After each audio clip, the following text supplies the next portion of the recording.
Bea Alonzo pinag-uusapan ngayon dahil sa kanyang new trend hairstyle. Bakit nga ba siya nagpakot ng buhok? Hindi nga natahimik ang buhay ni Bea Alonzo dahil nga sa hindi inaasahang hiwalayan nila ng kanyang ex-fiancé na si Dominic Roque. At slowly ay moving forward na ngayon si Bea Alonzo and so far ay parang nakakapag-adjust na din siya dahil mas gumaganda nga siya ngayon sa kanyang mga updated photos.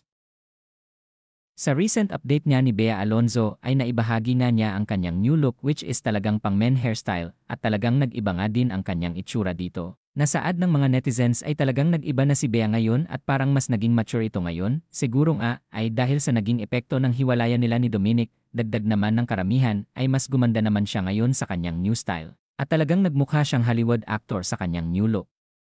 Pinagpiestahan naman ngayon ng mga netizens ang kanyang binahaging new look at saad ng marami ay mukhang sa edad ni Bea ngayon at sa kanyang mga standards talaga ay tila malabo na talagang makahanap pa siya ng lalaking makakasama sa habang buhay. Dahil nasa medyo picky na nga siya ngayon pagdating sa magiging kapartner sa buhay at hindi din naman masisisi si Bea dahil sa marami na nga din siyang napagdaanan sa pag-ibig na talagang nag-fail talaga siya.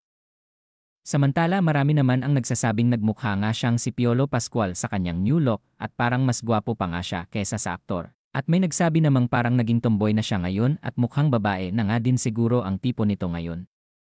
Masaya naman si Bea Alonzo sa kanyang new hairstyle at talagang binabandera nga niya ito ngayon sa social media na talagang pinag-usapan ngayon ng husto at mas nakakaagaw nga atensyon. Ngunit marami naman ding mga positibong komento siyang natatanggap dahil nga sa lagi naman na daw kasing nakikita si Bea sa kanyang long straight hair at ngayon ay talagang ibang-iba na ang kanyang orahan. At marami pa din ang sumusuporta sa kanya ngayon at mas dumami pa nga ngayon ang nagmamahal kay Bea.